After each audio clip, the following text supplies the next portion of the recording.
channel Ruby Raven, and I am Jana. Today we are going to do a new room in my dollhouse. It is on the lower floor on the right side, and it will be the parlor, the living room. You see, I've already put in a lot of furniture and a lot of stuff that I do want to use in this very room. But now we need to clean it all out. Oh, there's a little kitty. I'm going to present you the making of this room in several parts, as I have done it for the kitchen, because doing everything in one part will be way too much. Et voila! Here it is, all cleaned up except for the fireplace. I already did put in some foam board to cover up the two thin walls to make up for the window sizes.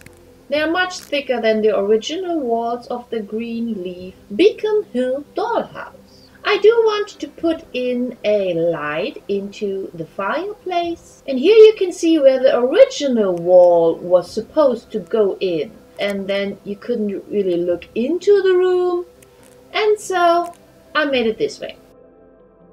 This is how I do want to place the furniture. I already marked where I do want to have some lights, above the piano, and of course on the ceiling, the chandelier. Today we are going to do the floor.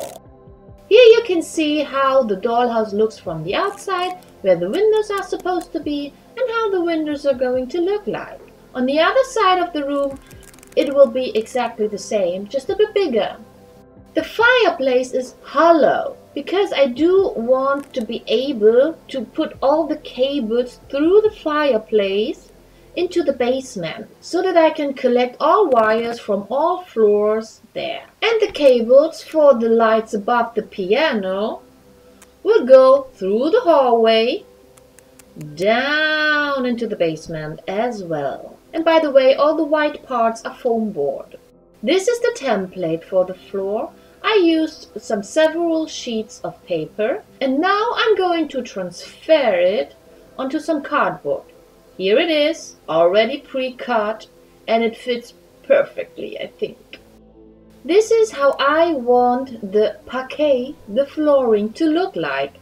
I already sketched out how I want it and measured it, and you can see these two big circle-like thingies there. I do want to have a particular pattern there. And this is the veneer I'm going to use. It is self-adhesive. It is, for me, the easiest way to do parquet. It is like a big puzzle, but you're going to see it later. The one circle is not very centered because it fits better with the furniture later on. For the veneer, I do use a hot gun. You can also use a hot iron, whatever you want to do. There are also mini irons out there. I don't have it, so I'm going with the things I do have. It will make the glue on the back of the veneer sticky, and that's it. I do use a ruler, a metal ruler, to press it on firmly so it is flat and smooth. I'm going to speed up the process for you a bit so that you can see it develop in stages. First, I'm going to start with the frame of the parquet. In the upper right corner, you can see a part of the flooring where there is no framing or flooring or anything, because I'm going to cover it later on with some furniture. Then I start to do the pattern inside the frame. The two circles are made of two octagons, which do have 8 corners, and then I do use two different shades of veneer. As you can already see, it is a lighter and a darker one, which I do combine to get more contrast into the pattern. For the rest of the parquet, I did pre-cut the lighter veneer to pieces that are around about 2 centimeters long, which is about an inch. And every now and then I had to cut them to shape to fit in between the circles, like you can see here, for example. And this is what I do for the whole parquet. So it is a lot of preparing individual pieces and gluing them down and cutting again and find the right piece. It is like a very big puzzle.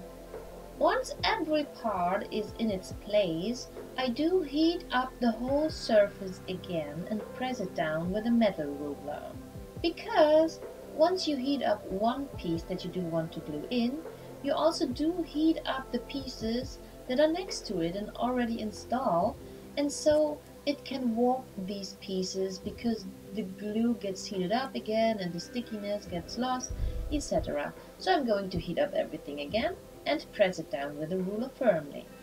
After everything has cooled down, I'm going to sand it to make it even smoother, and then I'm going to stain everything in teak color, no matter if it is the dark veneer or the lighter veneer. I guess the dark veneer was a cherry wood color. Once this is done, I'm going to wax it to make it all very shiny and to seal it all in. I do the waxing at least twice, because the wood soaks up the wax until it is full, let's call it like this, and then you get the shiny effect. The wax will also fill in some gaps, where every now and then the pieces may not 100% fit together. And then it's done. I only need to put it into the room and give it a lot of love.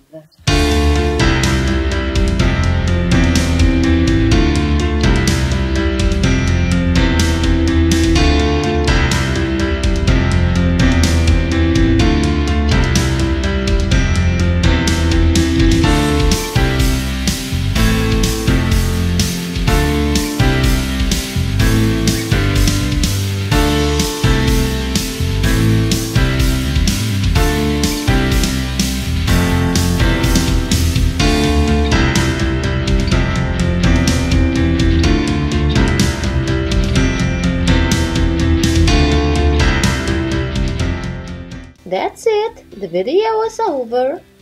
If you want to support my channel, please subscribe and give this video a like or even a comment. See you next time. Bye bye bye.